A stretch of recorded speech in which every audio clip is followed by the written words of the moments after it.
सो आपके सामने स्क्रीन पे आ रहा है। Let's recite this. वासांसि जीर्णानि यथा विहाय जीर्णानि यथा विहाय नवानि गृह्णाति नरोपराणि नवानि गृह्णाति नरोपराणि तथा शरीराणि विहाय जीर्णानि तथा शरीराणि विहाय जीर्णानि अन्यानि संयाति नवानि देहि अन्यानि संयाति नवानि देहि वासांसि जीर्णानि यथा विहाय वासांसि जीर्णानि यथा विहाय नवानि गृह्णाति नरोपराणि नवानि गृह्णाति नरोपराणि तथा शरीराणि विहाय जीर्णानि तथा शरीराणि विहाय जीर्णानि अन्यानि संयाति नवानि देहि अन्यानि संयाति नवानि देहि वासांसि जीर्णानि यथा विहाय वासांसि जीर्णानि विहाय नवानि गृह्णाति नरोपराणि नवानि गृह्णाति नरोपराणि तथा शरीराणि विहाय जीर्णानि तथा शरीराणि विहाय जीर्णानि अन्यानि संयाति नवानि देहि। अन्यानि संयाति नवानि देहि। तो भगवान बता रहे हैं अर्जुन को, हे अर्जुन, जिस प्रकार जब इस शरीर पर जो हम कपड़ा पहनते हैं वो पुराना हो जाने पर हम उसको उतार के फेंक देते हैं और नया कपड़ा पहनते हैं। तो एक आदमी जब नया कपड़ा पहनता है तो वो शोक नहीं करता, अरे मेरा पुराना कपड़ा हो गया, अरे इसको अटैचमेंट नहीं रखता उसके साथ, उसको फेंकता है। कभी कोई उसको होली में यूज़ कर लेते हैं, रद्दी कपड़ा में यूज़ कर लेते हैं, या किसी गरीब को दान में दे देते हैं। तो हम कोई शोक नहीं करते क्योंकि हमें पता है नया कपड़ा मिलने वाला है। तो जब नया मिलता है तो पुराना छोड़ना बहुत आसान हो जाता है।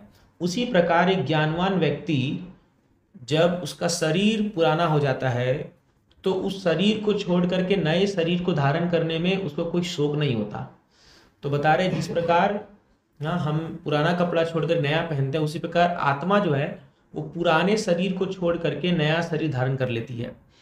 तो ये बात भगवान यहाँ क्यों कह रहे हैं? क्योंकि अर्जुन जो भीष्म पितामह के मृत्यु का शोक करने जा रहा था कि अगर मैं इनको मार दूंगा तो क्या होगा, तो यहाँ भगवान बता रहे हैं अर्जुन, अरे वो तो ऐसे ही बूढ़ा हो चुके हैं, तो अगर उनका शरीर तो छूटना ही है और वो शरीर छूटेगा तो नया शरीर उनको प्राप्त होगा, तो तुम क्यों शोक कर रहे हो?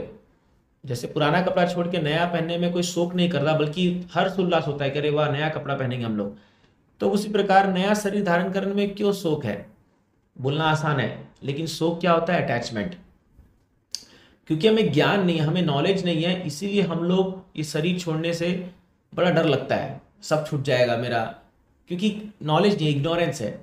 अब देखिए शास्त्र में ऐसे उदाहरण हुए हैं जिन लोगों ने जन कल्याण के अपने शरीर का बलिदान दे दिया है। फॉर एग्जाम्पल दधीची मुनि। दधीची मुनि जब इंद्र उनके पास आए देवता लोग, तो एक असुर को मारने के लिए उनके हड्डी का दरकार था और ये देवता लोग उनके मांगे, तो वो ऋषि थे तो जाकर के पूछे कि आप तो बोलिए क्या चाहिए आपको? बोले आपका शरीर, और तुरंत शरीर को त्याग दिया, वहां पर दे दिया। जस्ट अनइमेजिनेबल है, अपने पूरे शरीर को त्याग दिया जन कल्याण के लिए, एक असुर को मारने के लिए। अब बोले ये क्या है ये शरीर? क्योंकि नॉलेज है, उनको पूरा पता है कि मैं दूसरा शरीर धारण करने वाला हूँ, पूरे आत्मा के स्थित पर, आत्मा के प्लेटफॉर्म पे स्थित है। तो इसीलिए हम लोग ये नॉलेज जब कल्टिवेट करते रहेंगे, तो अभी तो हम लोग इतना वो नहीं हुए हैं कि it is difficult right now to even experience this, but हम अगर इसको प्रैक्टिस करते रहेंगे तो at the end of our life 10 साल 20 साल 30 साल 40 साल के बाद हम ये चेतना में पहुंच सकते हैं। तब शरीर छोड़ने में तकलीफ नहीं, क्योंकि हमको पता है कि हम नेक्स्ट लाइफ हम दूसरा शरीर धारण करें, या अगर हम भक्ति करके कंप्लीट कर लिए तो शरीर धारण ही नहीं करना है, हम बैक टू गॉड जा रहे हैं। ये कितना गजब का नॉलेज है।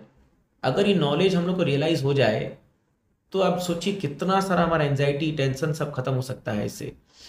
तो ये जो गीता के जो श्लोक हैं इनको बार बार पढ़ करके इनको एसिमुलेट करना चाहिए। हाँ, सुपठन सुविचारन, बारंबार बार बार पढ़ना चाहिए, बार बार विचार करना चाहिए इस पर।